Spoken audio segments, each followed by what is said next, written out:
ओम नमः शिवाय। बोलो शंकर भगवान की जय। नमस्कार दोस्तों, स्वागत है आप सभी का मेरे YouTube चैनल आर के भक्ति ज्ञान में। भक्तों, आज हम आपको सोमवार के दिन सुनी जाने वाली भगवान शंकर और माता पार्वती की व्रत कथा सुनाएंगे। तो सभी भक्तजन हमारी कथा को श्रद्धा भाव और प्रसन्न चित्त मन से सुने।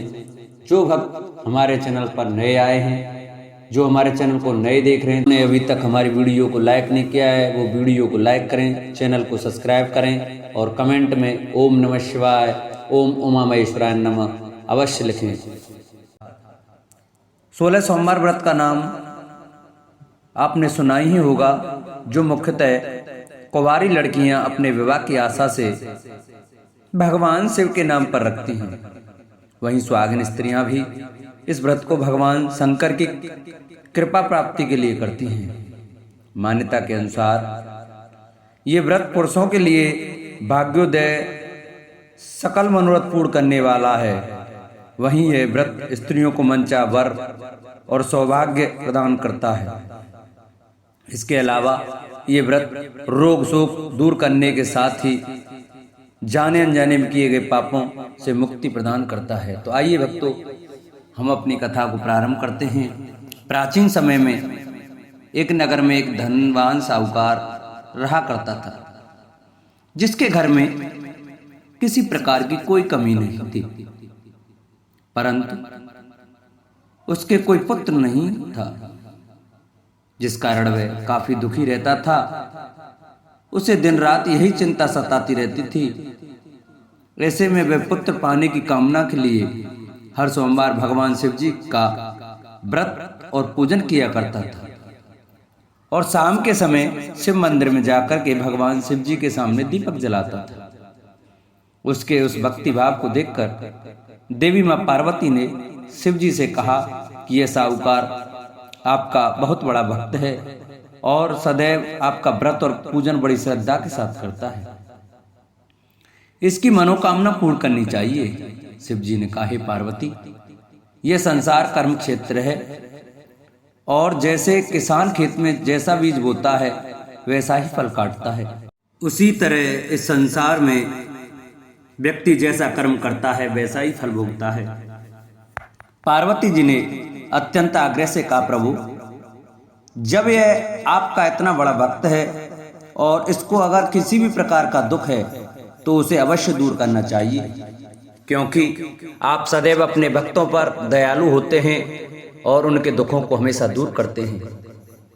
यदि आप ऐसा नहीं करेंगे तो मनुष्य आपकी सेवा व व्रत क्यों करेंगे।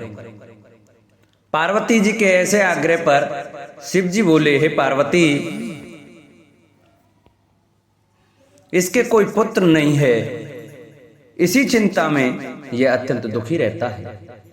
इसके भाग्य में पुत्र ना होने पर भी मैं इसको पुत्र की प्राप्ति का वर दे सकता हूं, लेकिन वह पुत्र केवल 12 वर्ष तक जीवित रहेगा। इसके पश्चात वह मृत्यु को प्राप्त हो जाएगा। इससे अधिक तो मैं भी कुछ और इसके लिए नहीं कर सकता। यह बातें साहूकार सुन रहा था। इससे उसको ना तो प्रसन्नता हुई और ना ही कुछ दुख हुआ। वह पहले की तरह शिव जी महाराज का व्रत और पूजन करता रहा। कुछ समय व्यतीत हो जाने पर साहूकार की स्त्री गर्भवती हुई और 10वें महीने में उसे अति सुंदर पुत्र की प्राप्ति हुई। साहूकार के घर में बहुत खुशी मनाई गई, परंतु साहूकार ने उसकी केवल 12 वर्ष की आयु जानकर अधिक प्रसन्नता प्रकट नहीं की और न ही किसी को यह भेद बताया। जब वह बालक 11 वर्ष का हो गया तो उस बालक की माता ने उसके पिता से विवाह आदि के लिए आग्रह किया। तो वह साहूकार कहने लगा कि अभी मैं इसका विवाह नहीं कर सकता, अपने पुत्र को काशी पढ़ने के लिए भेजूंगा। फिर साहूकार ने बालक के मामा को बुलाकर उसको बहुत सा धन दिया और कहा, तुम इस बालक को काशी जी पढ़ने के लिए ले जाओ और रास्ते में जिस स्थान पर भी जाओ यज्ञ और ब्राह्मणों को भोजन अवश्य कराते जाना। फिर वे दोनों मामा भांजे यज्ञ करते और ब्राह्मणों को भोजन कराते हुए काशी जी की तरफ रवाना हुए।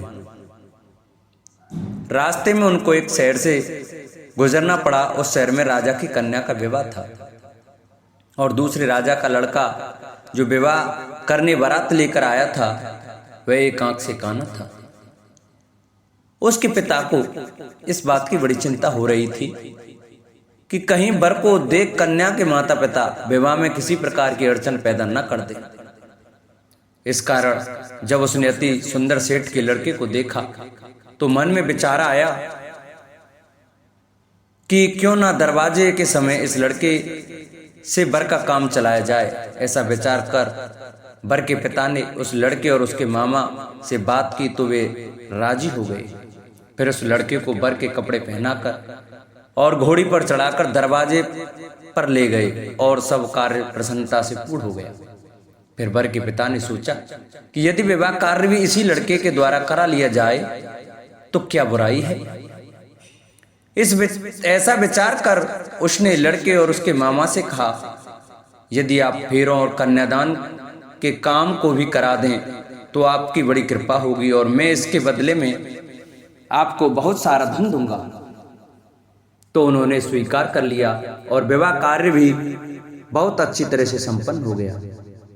परंतु जिस समय लड़का जाने लगा तो उसने राजकुमारी की चुन्नी के पल्ले पर लिख दिया कि तेरा विवाह तो मेरे साथ हुआ है, परंतु जिस राजकुमार के साथ तुमको भेजेंगे वह एक आंख से काना है और मैं काशी जी में पढ़ने जा रहा हूं।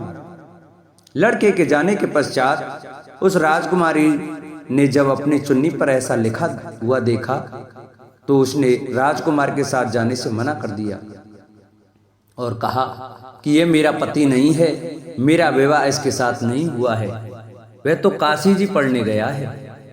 राजकुमारी के माता पिता ने अपनी कन्या को विदा नहीं किया और बारात वापस चली गई। उधर सेठ का लड़का और मामा काशी जी पहुंच गए। वहां जाकर लड़के ने पढ़ना शुरू कर दिया।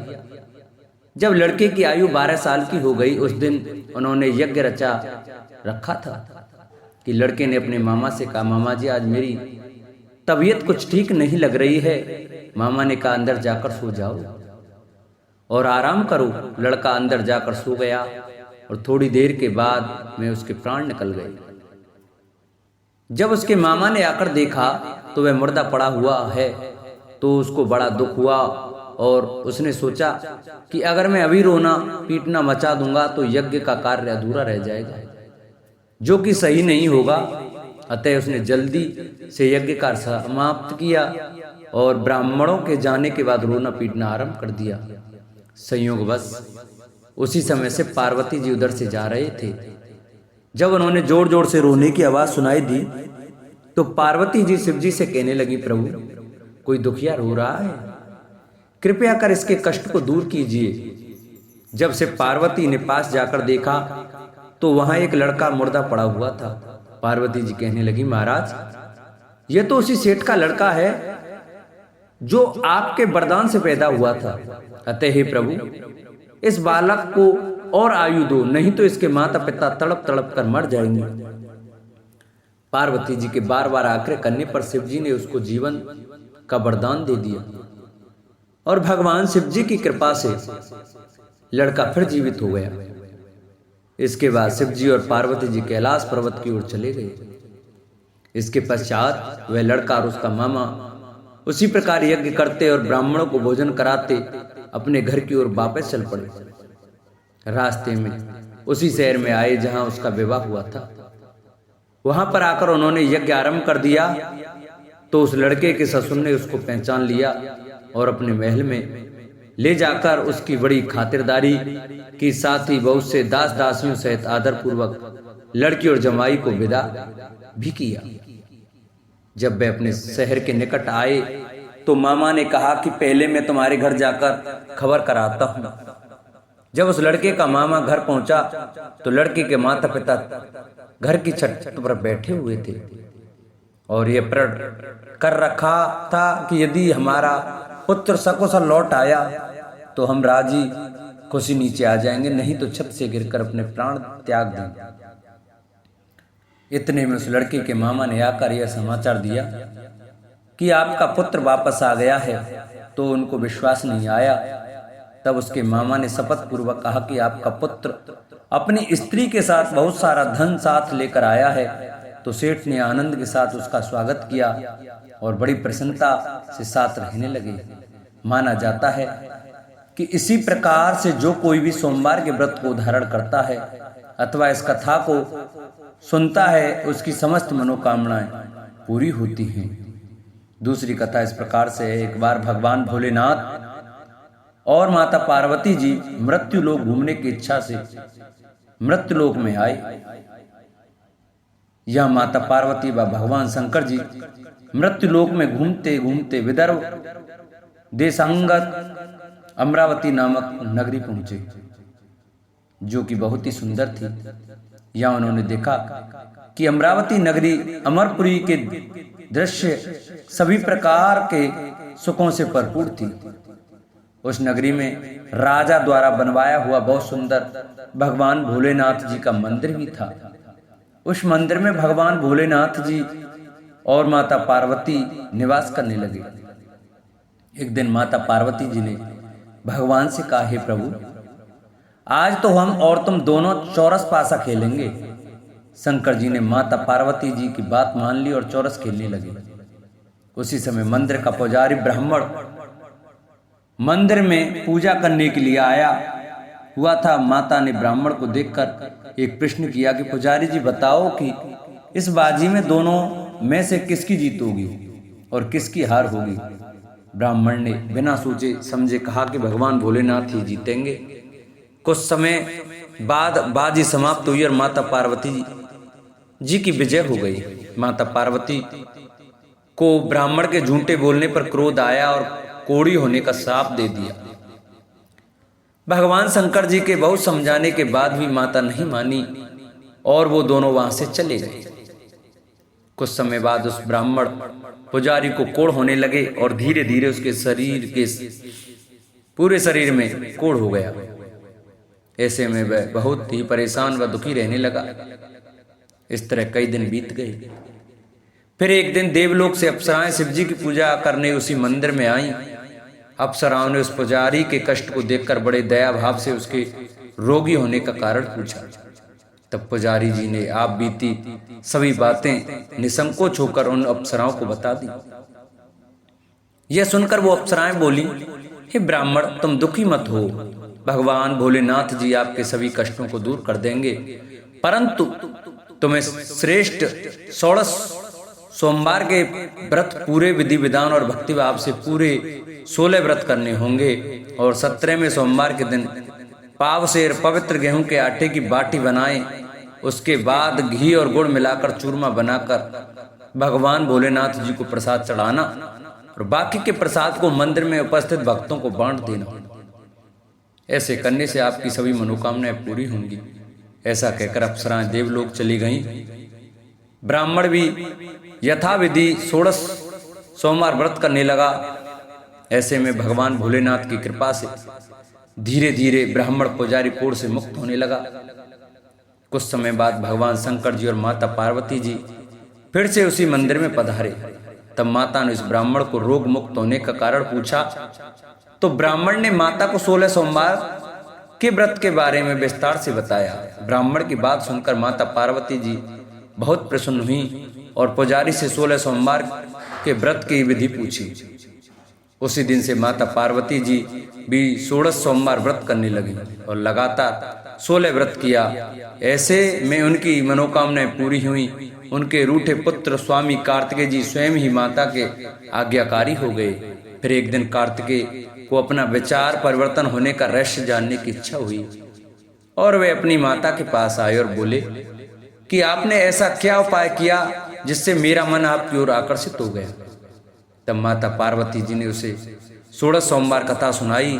तब कार्तिकेय ने अपनी माता से कहा, इस व्रत को मैं भी करूंगा क्योंकि मेरा प्रिय मित्र ब्राह्मण दुखी दिल से परदेश गया है, हमें उससे मिलने की बहुत इच्छा होती है।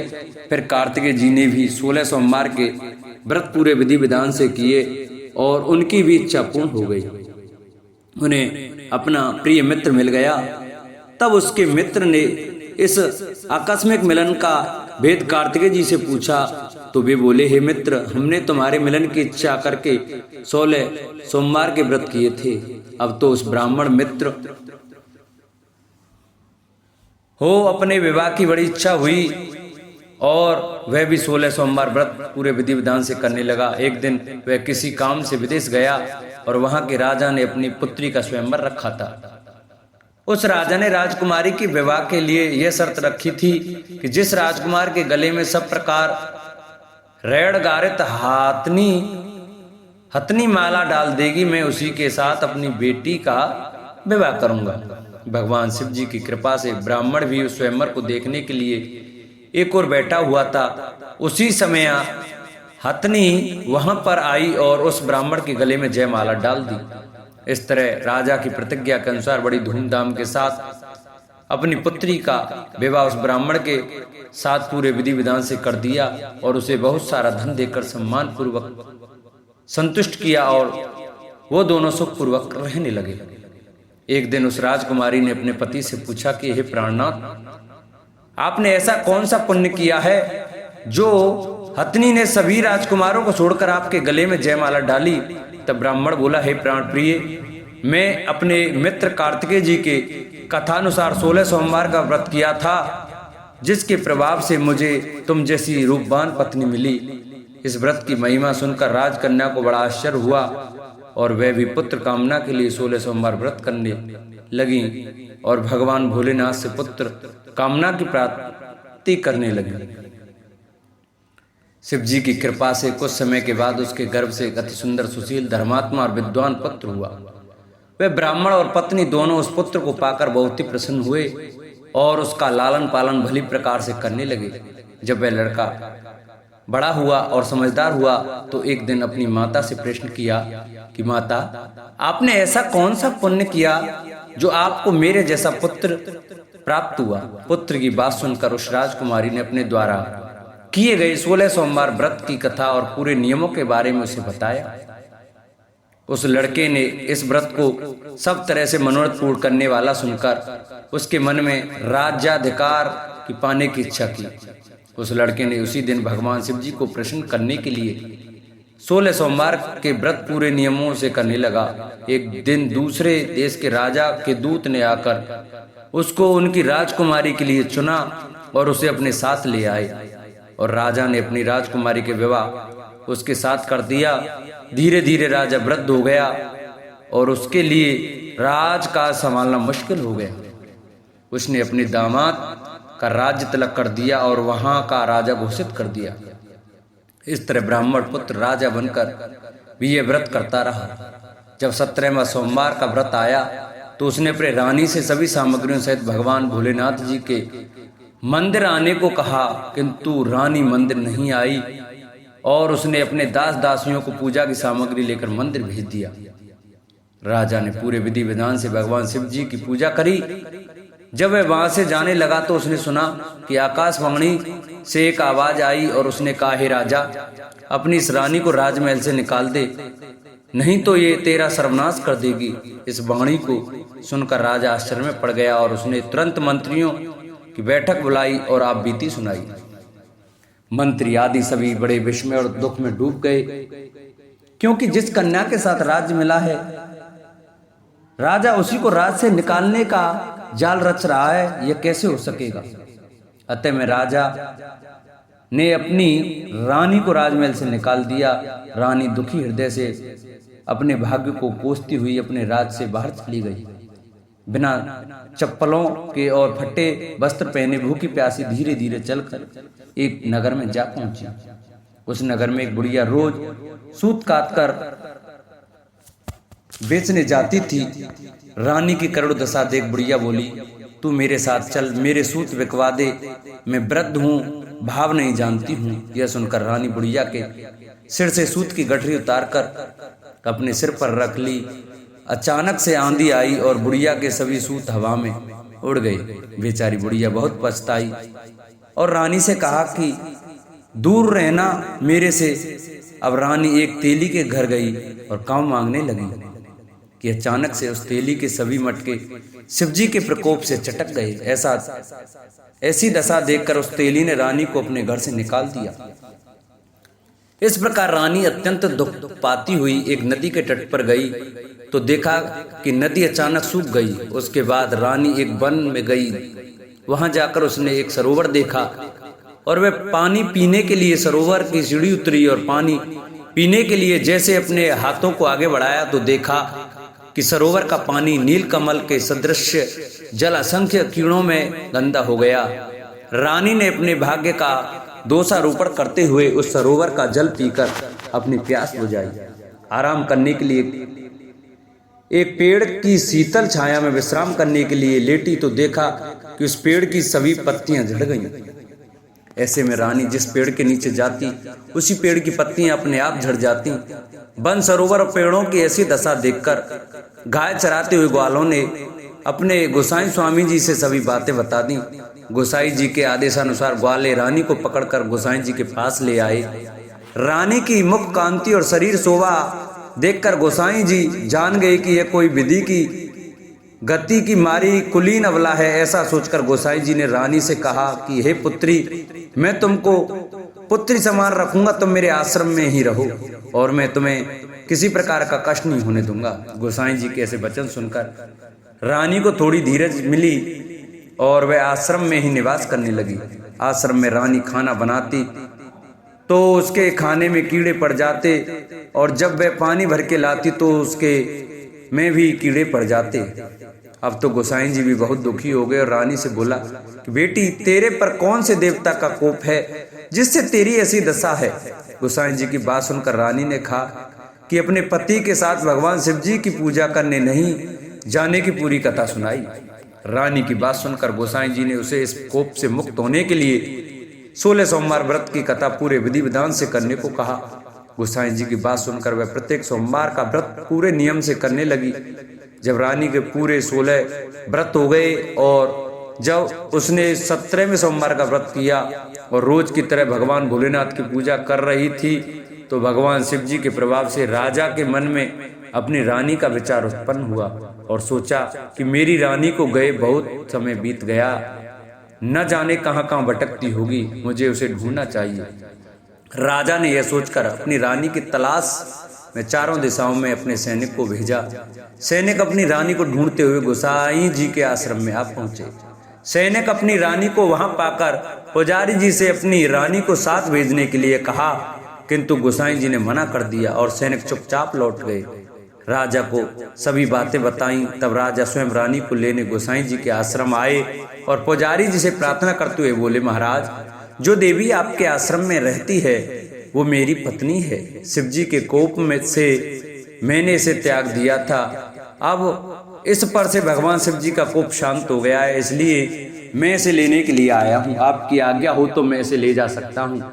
गोसाई जी ने राजा के वचनों को सत्य समझकर रानी को राजा के साथ जाने की आज्ञा दे दी।